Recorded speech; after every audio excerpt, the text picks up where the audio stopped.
2 दिसंबर 1984 मध्य प्रदेश की राजधानी भोपाल के लिए एक आम रात थी। लोग विश्राम कर रहे थे, रात को सो रहे थे।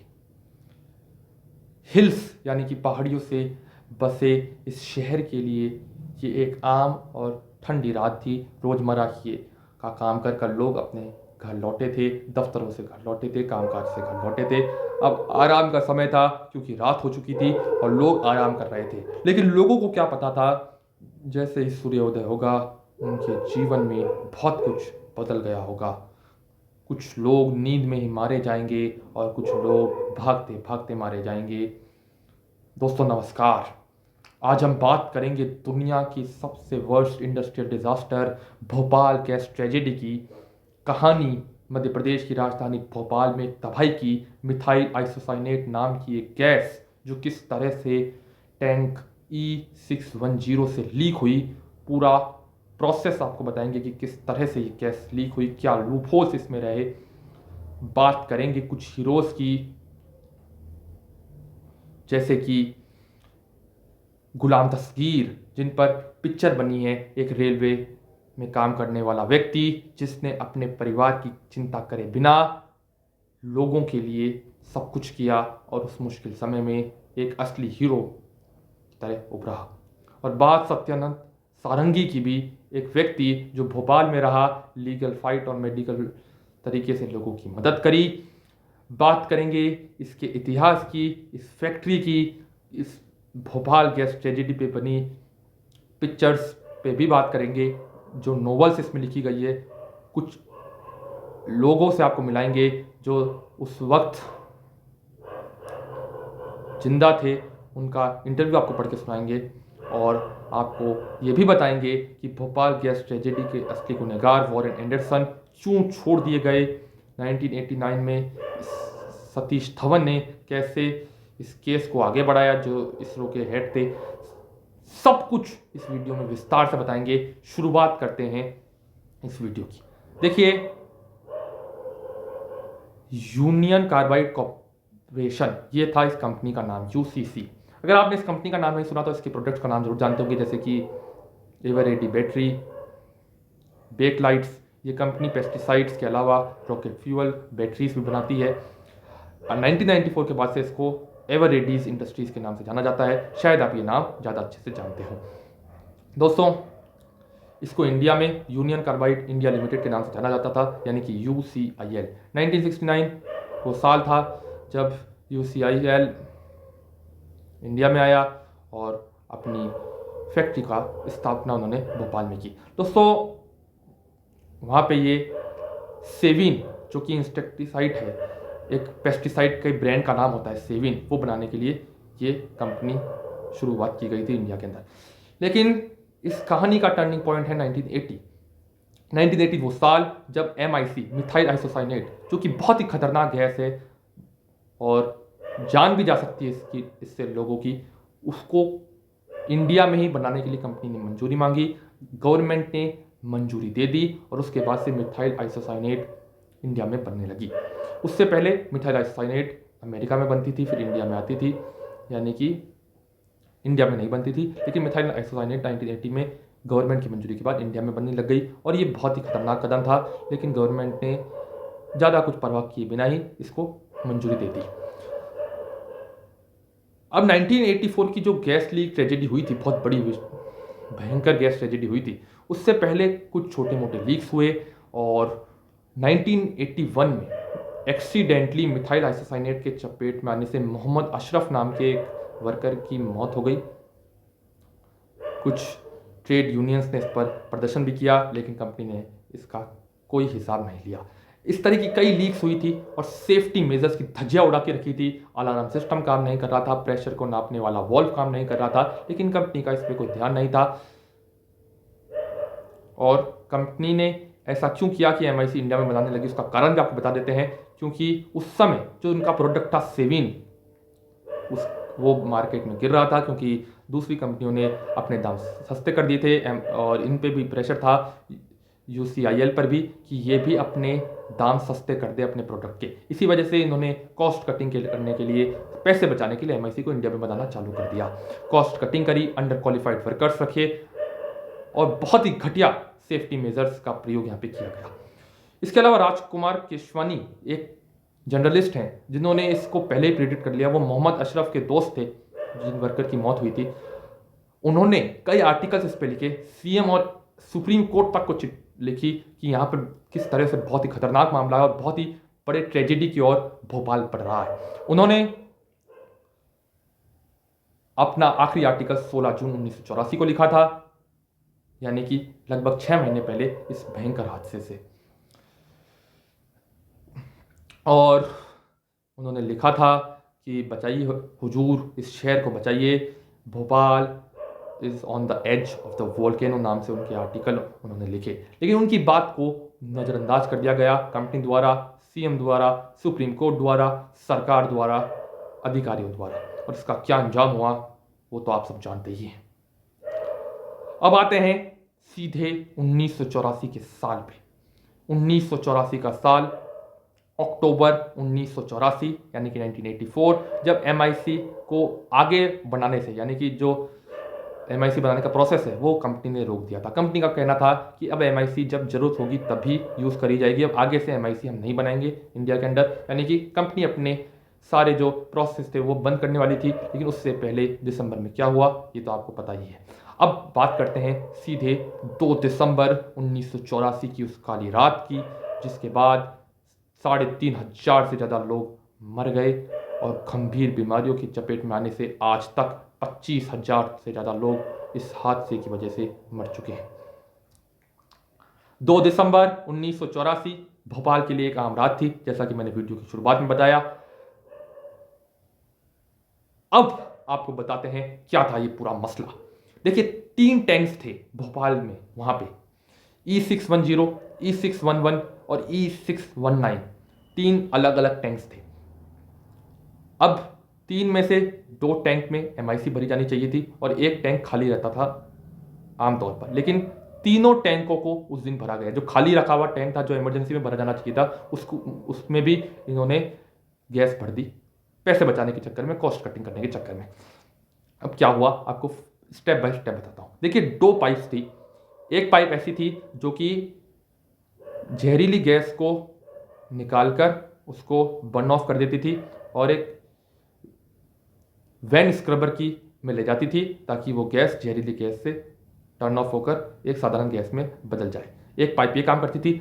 सेकंड पाइप जो थी वो इन में नाइट्रोजन भरने का काम करती थी ताकि जब प्रेशर ऊपर नीचे हो तो उसको कंट्रोल किया जा सके। अब चलते हैं हम प्रोसेस पे। हुआ क्या, देखिए, MIC जो मिथाइल आइसोसाइनेट है, जैसा कि मैंने आपको बताया, इसके साथ हाइड्रोजन साइनाइड और फॉस्जीन, 3-4 गैसें और चीज फैक्ट्री में अलग अलग जगह पर। उसके बाद डॉक्टर को कंफ्यूजन भी हुआ इलाज करने में, वो चलो एक अलग मसला है। लेकिन अब आपको बताते हैं हुआ क्या। देखिए, रात को 9 बजे वर्कर्स अपनी शिफ्ट बदलकर दूसरे वर्कर्स आए थे फैक्ट्री के अंदर। एक वर्कर ने नोटिस किया, पानी में पाइप में पानी भरने समय नोटिस किया कि दूसरी साइड से पानी वापस नहीं आ रहा। लोगों ने सोचा कि पानी क्लॉग हो चुका है, उसको फिल्टर से धोने लगे और फिर भी पानी वापस नहीं आ रहा था दूसरी साइड से। इसको वर्कर्स ने नज़रअंदाज किया और कहा कि जो दूसरे वर्कर्स आएंगे वो इसको संभाल लेंगे, जो दूसरी साइड शिफ्ट पाएंगे। जब दूसरे शिफ्ट के वर्कर्स आए, रात को लगभग 11 बजे की बात है, जब दूसरे वर्कर्स आए तो उन्होंने नोटिस किया कि कुछ स्मेल आ रही है, लेकिन उन्होंने इस पर ध्यान नहीं दिया और अपना टी ब्रेक लिया सुपरवाइजर के कहने पर। उसके बाद स्मेल बहुत तेज हुई रात को 12:15 बजे तक, और जो पानी है जो पाइप से फ्लो हो रहा था दूसरी साइड से, वो टैंक नंबर E610 में जा गिरा और E610 जो कि अंडरग्राउंड था उसमें जा गिरा। और ये लगभग रात को 10:30 बजे ही हो चुका था जब उन वर्कर्स ने उस टाइम इसको ध्यान नहीं दिया, फिर टी ब्रेक ली और E610 में पानी जाने की वजह से ये गैस भयंकर तरीके से लीक हो गई। तब तक तो बहुत देर हो चुकी थी। स्लिप वाइन नाम की एक चीज़ होती है जो पाइप में लगाई जाती है ताकि जो पानी है वो टैंक में ना जा सके, टैंक में जाने से उसको रोका जा सके, लेकिन ऐसा कुछ उसमें नहीं था और उसके बाद गैस लीक हो गई। और उसके बाद जो हुआ वो तो एक इतिहास बन के रह गया, एक बुरा हादसा जिसमें 3,787 से ज़्यादा लोगों की मौत हो गई और बहुत सारे लोग घायल भी हो गए, जो कि लंग्स से जुड़ी उनको परेशानियाँ हो गई, बहुत बड़ी परेशानियाँ उनको हो गई। और आज भी भोपाल में जो हैंडपंप है उससे साफ पानी नहीं आता, ऐसा कहा जाता है, उसमें गैस का प्रभाव है। देखिए, जब तक उसको पानी को उन्होंने स्विच ऑफ किया तब तक तो बहुत देर हो चुकी थी, जैसा मैंने कहा, और रात को लगभग 1 बजे ये पूरी फैक्ट्री से ज़्यादा बढ़कर पूरे भोपाल में गैस फैल चुकी थी। अब इसमें क्या लूप होल्स रहे? देखिए, सबसे पहले अलार्म सिस्टम लगाना चाहिए हर फैक्ट्री को। इसमें कोई अलार्म सिस्टम नहीं था, जो शहर के लोगों के लिए, आसपास के लोगों के लिए कोई अलार्म नहीं बजाया गया। वो खराब पड़ा था। जो प्रेशर दिखाता था, जब 10 PSL तक ये प्रेशर बढ़ चुका था इसके अंदर, इसका प्रेशर आप सोच सकते हैं, जो 2 PSL होता है अमूमन रूप से, वो 10 PSL हो चुका था। तो कितना खतरनाक प्रेशर था, आप सोच सकते हैं इस बात को। और इसके अलावा आप जान सकते हैं कि प्रेशर वॉल काम नहीं कर रहे थे। वेंट स्क्रबर जो था वो भी स्विच ऑफ कर दिया था, जो कि इसको खतरनाक गैसों को बर्न ऑफ करता था, उसे भी स्विच ऑफ कर दिया था। और वो स्विच ऑन किया नहीं था किसी वर्कर ने, जैसा कि मैंने बताया पहली पाइप के बारे में आपको इस वीडियो में पहले। और इसके अलावा जैसा कि मैंने कहा कि 3 में से 2 जो टैंक्स थे उसमें प्रेशर लेवल ठीक नहीं था, और 42 टन्स MIC इस E610 टैंक में स्टोर थी। आप सोच सकते हैं कितनी ज़्यादा खतरनाक ये स्थिति थी इस वक्त, कितने बुरे सेफ्टी मेजर्स का यहाँ पे प्रयोग किया गया, आप सोच सकते हैं, समझ सकते हैं। इसके अलावा प्रेशर वॉल काम नहीं कर रहे थे, सेफ्टी मेजर्स की धज्जियाँ उड़ गई थी, और अलार्म सिस्टम से लेकर हर चीज़ यहाँ पर ख़राब होती जा रही थी। और इस तरह से यह हादसा हुआ। लूप होल्स इतने सारे हैं तो इसमें कोई हैरानी वाली बात नहीं कि इतना बड़ा हादसा हो जाएगा। तो इस तरह से रात को 1:15 बजे, लगभग 1:15 बजे, ये गैस पूरे भोपाल में फैल जाती है। एक रेलवे स्टेशन जो भोपाल में आसपास वहीं पर था, वहाँ पर एक व्यक्ति गुलाम दस्तगीर अपने 13 साल के बच्चे शादाब और अपनी पत्नी की परवाह किए बिना यहाँ पर भोपाल में आई बॉम्बे गोरखपुर एक्सप्रेस ट्रेन के पैसेंजर्स और जो ट्रेन के ड्राइवर है उसे आगे जाने को कहता है। रेलवे का एक रूल है कि ट्रेन आधा घंटा भोपाल में रहेगी, लेकिन उस समय प्रेशर डालकर सारी जिम्मेदारी अपने ऊपर लेकर उन्होंने ट्रेन को वहां से आगे बढ़ाया, और इस तरह से कई ट्रेन को आगे बढ़ाया। उसमें उनके साथी HR भुर्वे जो मारे गए खांसते इस प्रयास में, और इस तरह से कई रेलवे अधिकारी, कई रेलवे मैन्स ने लोगों की इस तरह से शानदार मदद करी। इस पर एक वेब सीरीज भी है द रेलवे मैन के नाम से, मैं आपको सजेस्ट करूंगा कि आप वो जरूर देखें। गुलाम दस्तगीर की कहानी जरूर देखें। गुलाम दस्तगीर इसके बाद 20 साल और जिए तो सही, 2003-04 में उनकी मौत हुई, लेकिन हॉस्पिटल के चक्कर काटते रहे। लंग्स से, सांस से जुड़ी उनको बीमारियां हो गई, लेकिन लोगों के लिए उन्होंने अपनी जान की परवाह किए बिना, रेलवे स्टेशन में लोग इकट्ठा हो गए थे क्योंकि इतना बड़ा हादसा हुआ था, तो उन्होंने जिस तरह से ये काम किया, सल्यूट है उनको। रात को 1:15 बजे पहला पेशेंट अस्पताल में आता है, हमीदिया अस्पताल भोपाल, और उस समय 2 ही अस्पताल थे, JP नगर मेडिकल कॉलेज और हमीदिया अस्पताल, जहां पर पेशेंट्स की लाइन लग गई थी।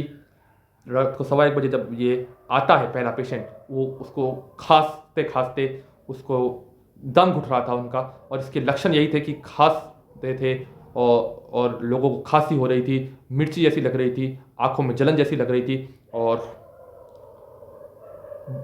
लोग इधर उधर भाग रहे थे। कई लोग तो नींद में ही मारे गए, कई लोग भागते भागते मारे गए, कई लोग तालाब में जा गिरे, मारे गए, और किस तरह से लोगों में अफरा तफरी मच गई और बहुत ही बुरा हाल हुआ। यहाँ तक तो जानवर भी बहुत सारी इसकी चपेट में आकर इस जहरीली गैस के मारे गए। डॉक्टर को पता नहीं था कि इसका इलाज कैसे किया जाता है, तो डॉक्टर ने ऑक्सीजन दी उनको, और वो एक बहुत ही ख़राब डिसीजन था, क्योंकि ऑक्सीजन से भी इसका ऑपोजिट है MIC, और ऑक्सीजन का बहुत ही खतरनाक रिएक्शन है, उससे भी कई लोगों की मौत हो गई।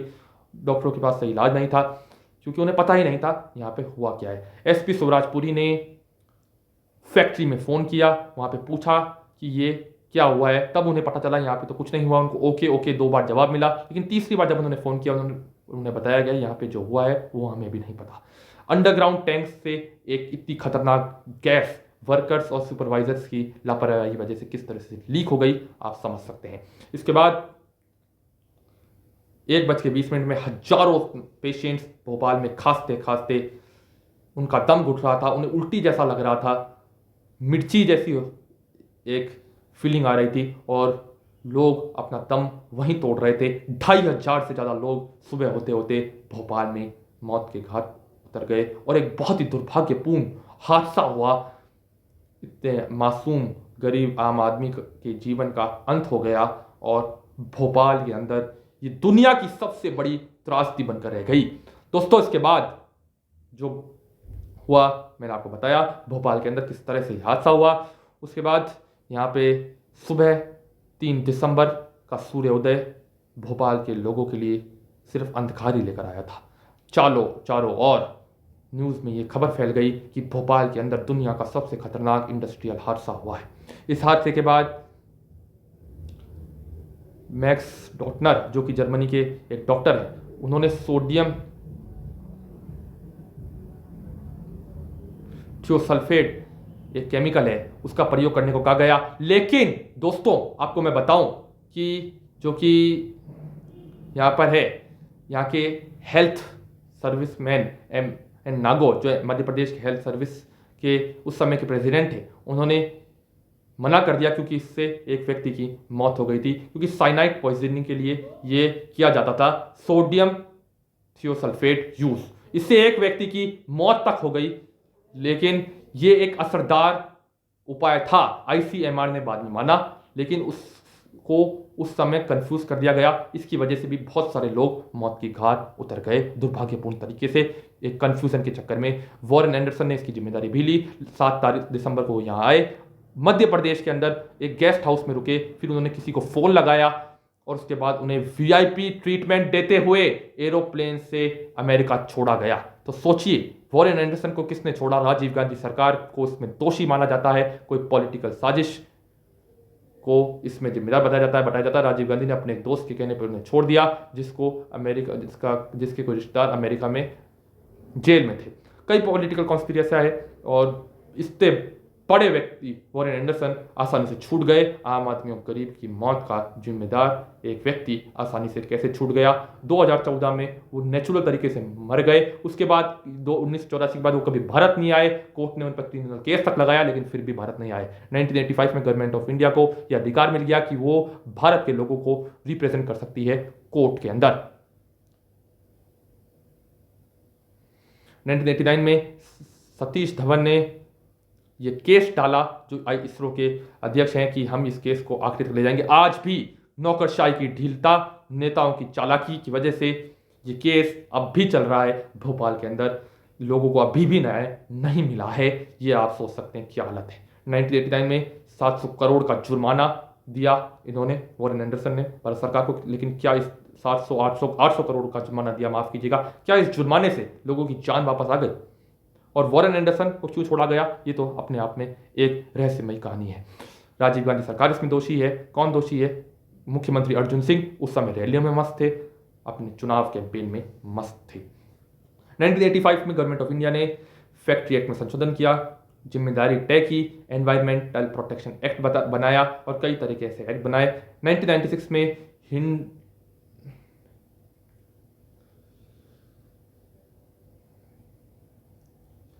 इंडस्ट्रियल हेजार्ड्स और ह्यूमन राइट्स पर कमीशन बना। इसके अलावा भोपाल एक्सप्रेस नाम से पिक्चर 1999 में बनाई गई। 2011 में the night mayor of Bhopal नाम की एक वेब सीरीज लॉन्च हुई। तो कई तरह के किस्से इसमें हैं। एनी मुरीस ने the sun and the mother, किस तरह से एक माँ और बेटे का रिश्ता हमेशा के लिए ख़त्म हो गया, वो बिछड़ गए, इस पर एक नोवेल भी लिखी है। इसके अलावा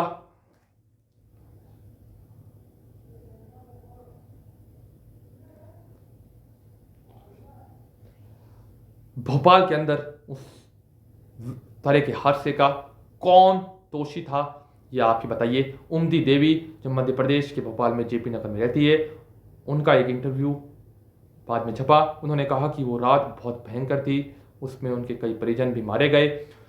उन्होंने बताया कि उस हादसे के बाद उन्हें कई तरह की सांस की बीमारियां हो गई है और कई तरीके से लोगों का जीवन भोपाल में प्रभावित हो गया है। आने वाली जो पीढ़ियां हैं उन्हें रेस्पिरेटरी से लेकर नर्वस बीमारियां शिकार कर कर ले गई है और इस गैस की चपेट में कई लोग हमेशा हमेशा के लिए उसी रात सो गए थे।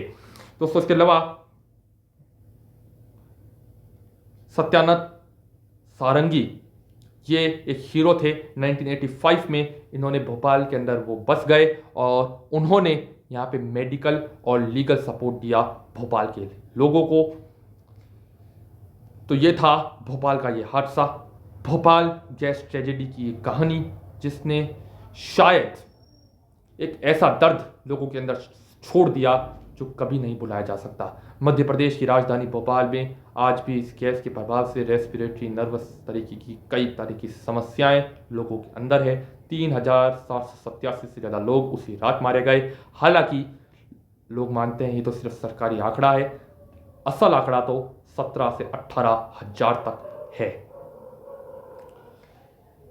मध्य प्रदेश और देश के लिए ये भोपाल गैस ट्रेजेडी कितनी खतरनाक थी, किस तरह से एक कंपनी की लापरवाही की वजह से ये इतना बड़ा हादसा हुआ।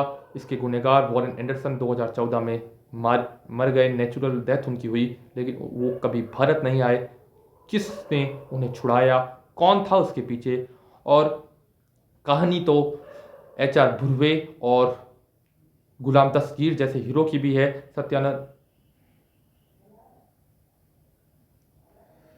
सारंगी जैसे हीरो की भी है, जो भोपाल के लिए एक दूत साबित हुए।